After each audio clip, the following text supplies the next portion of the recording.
Welcome to chemistry planet. आज के video lecture में हम डिस्कस करने वाले हैं statistical probability and thermodynamic probability. इन दोनों में डिफरेंस देखेंगे, इनका मीनिंग देखेंगे और इसको अच्छी तरह से समझने की कोशिश करेंगे, बिल्कुल सिंपल लैंग्वेज में और सिंपल तरीके से। सबसे पहले स्टैटिस्टिकल प्रोबेबिलिटी देखते हैं क्या है।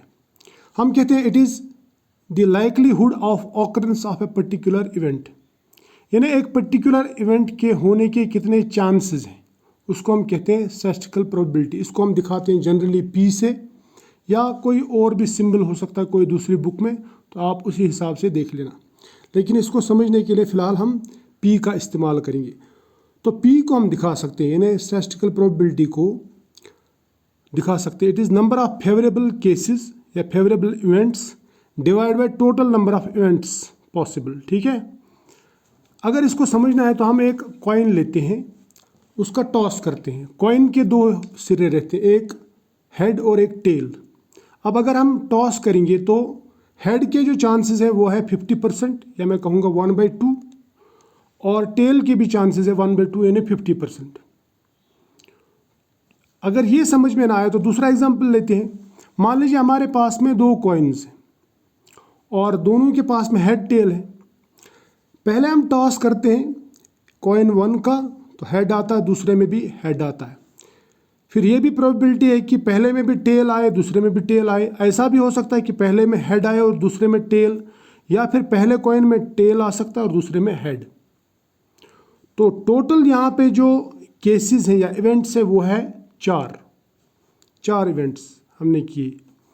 और अगर मैं इन 4 इवेंट्स में से देखूं कि हेड और हेड यानी दोनों बार हेड कब आएगा, इसकी प्रोबेबिलिटी कितनी है, तो मैं बोलूँगा इट इज़ 1 फेवरेबल केस, जो हमारा रिक्वायर्ड केस है हेड हेड जो हम चाहते हैं।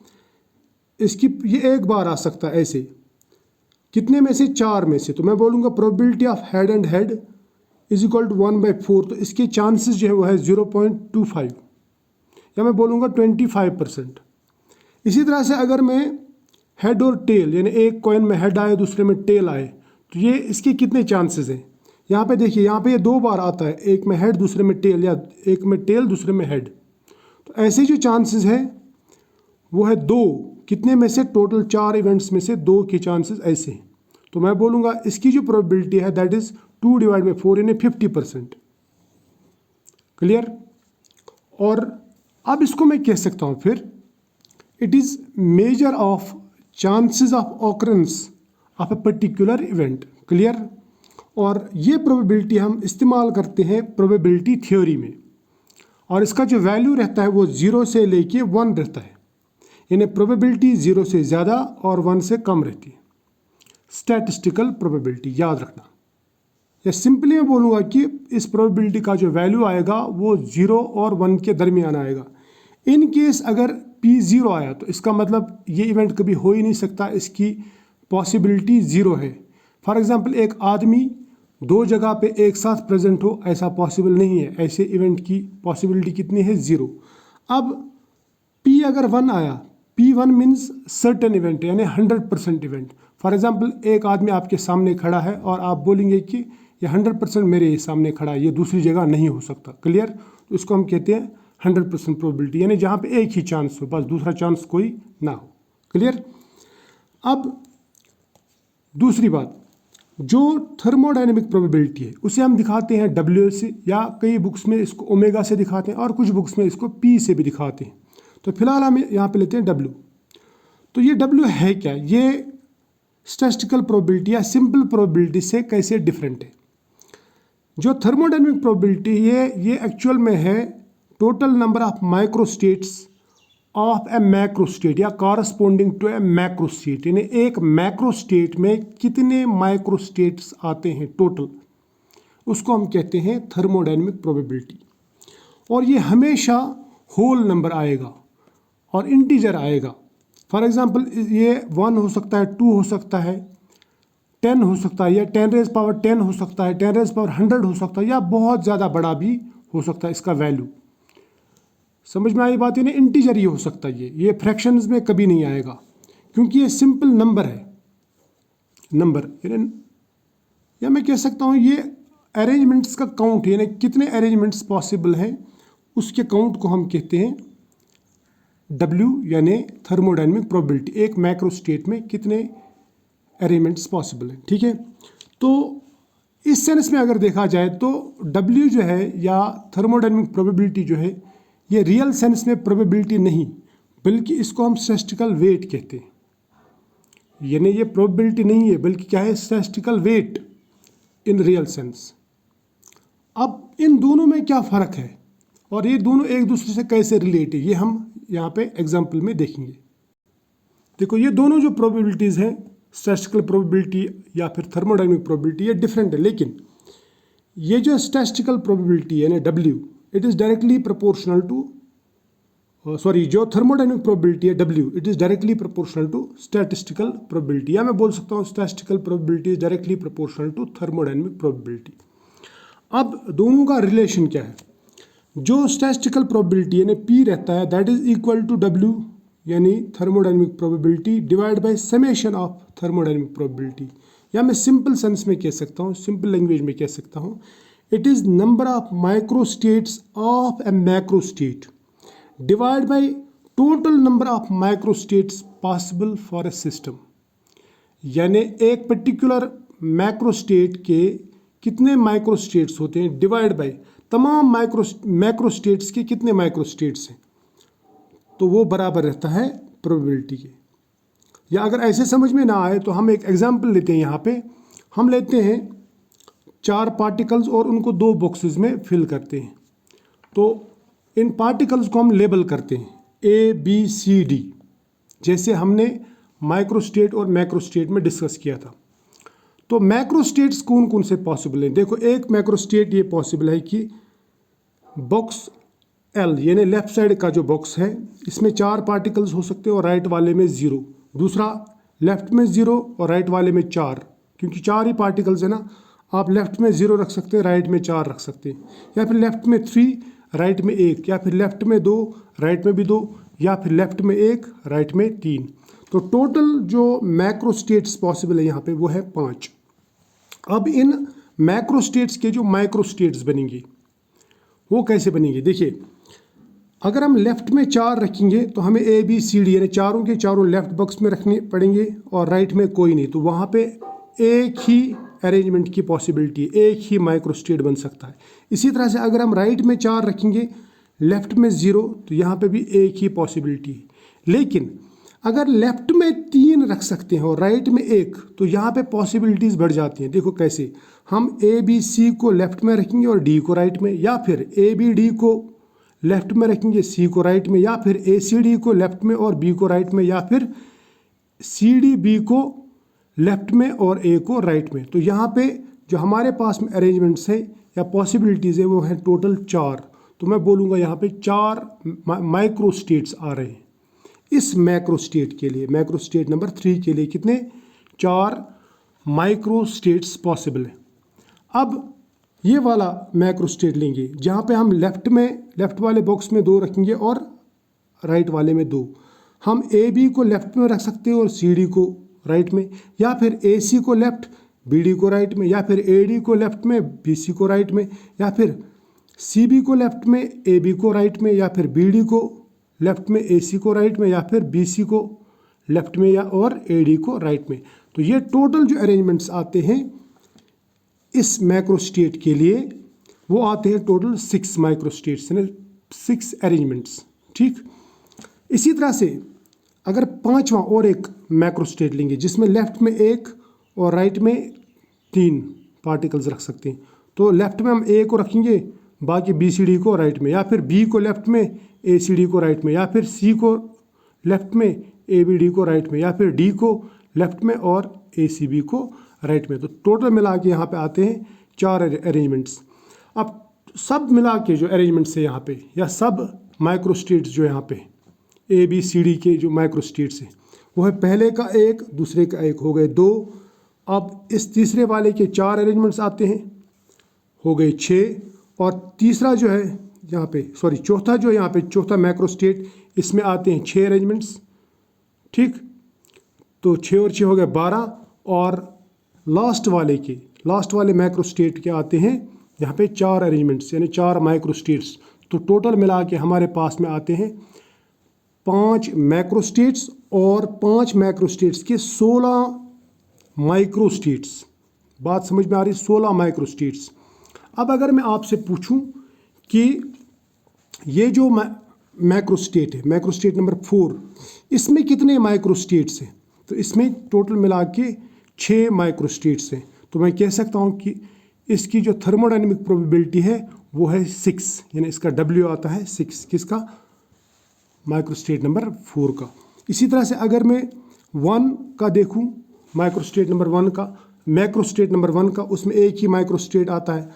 मैक्रो स्टेट नंबर 2 में एक ही माइक्रो स्टेट आता है, लेकिन मैक्रो स्टेट 3 में 4 आते हैं और इसमें 5 में भी 4 माइक्रो स्टेट्स आते हैं।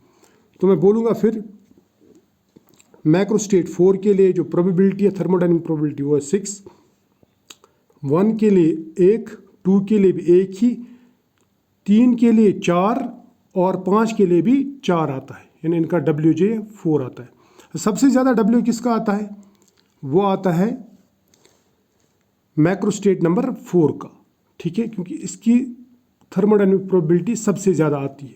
समझ में आई बात। अब मैं अगर इसका मैक्रो स्टेट 4 की प्रोबेबिलिटी निकालूंगा, स्टैटिस्टिकल प्रोबेबिलिटी, वो किसके बराबर आएगा, वो बराबर आएगा W। उसका W कितना है, वो है 6 डिवाइड बाय टोटल W, यानी सब माइक्रो स्टेट्स कितने, इसके माइक्रो स्टेट्स 6 आ गए, लेकिन टोटल माइक्रो स्टेट्स आ गए 16, तो इसका आएगा 3 डिवाइड बाई 8। इसी तरह से 1 या 2 का अगर हम देखेंगे तो 1 डिवाइड बाई 16 आएगा। अगर हम 3 और 5 दोनों में से किसी का देखेंगे तो वो आएगा 4 डिवाइड बाई 16, यानी 1 डिवाइड बाई 4, ठीक है। तो ये इसकी प्रोबेबिलिटी है। अब मैं आपको थोड़ा सा और समझाता हूँ। देखो जो W है, यानी थर्मोडायनेमिक प्रोबेबिलिटी, वो सब मैक्रो स्टेट्स का, चाहे 1 2 3 4 5 इनमें से कोई भी ले लो, वो एक इंटीजर आता है, ठीक है। जैसे 3 और 5 का 4 आता है तो ये 4 इंटीजर है। इसी तरह से अगर हम 3 का लेंगे या 4 का इसका 5 का W लेंगे, वो तो 4 आता है, लेकिन अगर स्टैटिस्टिकल प्रोबेबिलिटी यानी P लेंगे, इसका P, तो P किसके बराबर आएगा, वो आएगा 4 डिवाइड बाई 16, यानी 1 divide by 4 that is equal to 0.25। तो वो फ्रैक्शन में आ गया, यानी वो इसका जो P है वो greater than 0 but less than 1 है। क्लियर। इसी तरह से अगर हम मैक्रो स्टेट नंबर 4 लेंगे, मैक्रो स्टेट 4, उसमें जो W आता है यानी थर्मोडायनेमिक प्रोबेबिलिटी, वो आएगा 6, लेकिन इसका जो P आएगा वो आएगा 6 divide by total micro states कितने थे 16, वो आएगा 3 डिवाइड बाई 8 यानी 0.27, ठीक है। अब देखो इसका W ज़्यादा आया इसलिए इसका P भी ज़्यादा आएगा, तो इसका मतलब ये हुआ कि P is directly proportional to W, ठीक। और याद रखना कोई भी सिस्टम हमेशा वो मैक्रो स्टेट प्रेफर करता है जिस मैक्रो स्टेट में W मैक्सिमम हो। तो इसका मतलब यहाँ पे जो मैक्रो स्टेट नंबर 4 था हमारे पास में 4, वो मोस्ट प्रोबेबल मैक्रो स्टेट होगा, क्योंकि उसमें सबसे ज़्यादा माइक्रो स्टेट्स आए, यानी कितने उसके माइक्रो स्टेट्स आए 6, और उसकी जो स्टैटिस्टिकल प्रोबेबिलिटी आई वो आई 0.27, जबकि बाकियों की बहुत कम आ गई, ठीक है। तो इसका मतलब यहाँ पे W ज़्यादा है, प्रोबेबिलिटी ज़्यादा है, क्योंकि हमें पता है कि W ज़्यादा हुआ तो प्रोबेबिलिटी ज़्यादा ही होगी, क्योंकि W is directly proportional to P। और याद रखना सिस्टम यही वाला मैक्रो स्टेट प्रेफर करेगा, और यही मैक्रो स्टेट कॉरस्पॉन्ड करता है इक्विलिब्रियम, यानी हमेशा सिस्टम वो वाला मैक्रो स्टेट पसंद करता है या प्रेफर करता है जिसमें नंबर ऑफ माइक्रो स्टेट्स ज़्यादा आएंगे, ठीक है। इसका मतलब ये हुआ कि macro state with large W यानी large thermodynamic probability can occur in more number of ways. ये तो हमने ऊपर देखा कि मैक्रो स्टेट नंबर 4 जो है वो 6 टाइप्स के माइक्रो स्टेट्स बनाता है, उसके जो पॉसिबल अरेंजमेंट्स है वो है 6, ठीक। और at equilibrium system tends towards the macro state with maximum W, और इक्विलिब्रियम पे भी सिस्टम किसकी तरफ जाना चाहेगा, उस मैक्रो स्टेट की तरफ जिसके नंबर ऑफ माइक्रो स्टेट्स ज़्यादा होंगे। और ये वाली जो डेफिनेशन है, it is called microscopic definition of spontaneity, यानी प्रोसेस हमेशा किस तरफ भागेगा स्पॉन्टेनियसली, उस तरफ जहाँ पे नंबर ऑफ माइक्रो स्टेट्स एक मैक्रो स्टेट के लिए ज़्यादा हो। ठीक है, तो यहाँ पे हमने देखा कि अगर W ज़्यादा है तो P ज़्यादा होगा, यानी थर्मोडायनेमिक प्रोबेबिलिटी ज़्यादा तो स्टैटिस्टिकल प्रोबेबिलिटी ज़्यादा। थर्मोडायनेमिक प्रोबेबिलिटी का मतलब रहता है नंबर ऑफ माइक्रो स्टेट्स एक मैक्रो स्टेट के लिए ज़्यादा। जहाँ पे नंबर ऑफ माइक्रो स्टेट्स ज़्यादा होंगे वहाँ पे रैंडमनेस ज़्यादा होगी, तो जहाँ पे रैंडमनेस ज़्यादा होगी वहाँ पे एंट्रोपी भी ज़्यादा होगी। तो मैं ये कह सकता हूँ कि entropy is directly proportional to W, या हम कह सकते हैं कि entropy is equal to K ln W। ठीक है, K natural log W। K जो है बोल्ट्जमैन कांस्टेंट है और S मीन्स एंट्रोपी और W है थर्मोडायनेमिक प्रोबेबिलिटी। अब एक लेमन एग्जांपल के लिए मैं बोल सकता हूँ कि अगर एक कंटेनर है और हम उस कंटेनर में तमाम मॉलिक्यूल्स को उस कंटेनर के कॉर्नर में भरेंगे, तो वहाँ पे उनको लेस फ्रीडम होगी कॉर्नर में, तो वहाँ पे नंबर ऑफ माइक्रो स्टेट्स कम होंगे। जबकि अगर मॉलिक्यूल्स को खुला छोड़ देंगे पूरे कंटेनर में घूमने के लिए, ठीक है, तो वहाँ पे ज़्यादा फ्रीडम होगी। तो फ्रीडम ज़्यादा means number of micro states ज़्यादा होंगे। तो सिस्टम पसंद करेगा वो वाला मैक्रो स्टेट, यानी वो वाला स्टेट जहाँ पे उसके मॉलिक्यूल्स को फ्रीडम ज़्यादा होगी, वो कहलाएगा मोस्ट प्रोबेबल कंडीशन। ठीक है, अब हम इन नटशल कंपैरिजन करेंगे P और W का, यानी स्टैटिस्टिकल प्रोबेबिलिटी और थर्मोडायनेमिक प्रोबेबिलिटी का। देखिए, स्टैटिस्टिकल प्रोबेबिलिटी हमने देखा कि it is chance of event, जबकि ये number of micro states for है मैक्रो स्टेट W।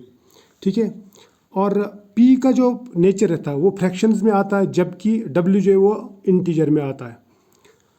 इसका मतलब रहता है लाइक्लीहुड या chance of an event P का, जबकि W का मतलब रहता है काउंट ऑफ अरेंजमेंट्स। और अगर हम यूज़ देखेंगे तो P को हम यूज़ करते हैं प्रोबेबिलिटी थ्योरी में, जबकि W को यानी थर्मोडायनेमिक प्रोबेबिलिटी को हम यूज़ करते हैं स्टैटिस्टिकल थर्मोडायनेमिक्स में। आई होप आपको ये प्रोबेबिलिटी का कंसेप्ट समझ में आया होगा। मिलते हैं नेक्स्ट वीडियो में, तब तक के लिए फ़िलहाल बाय।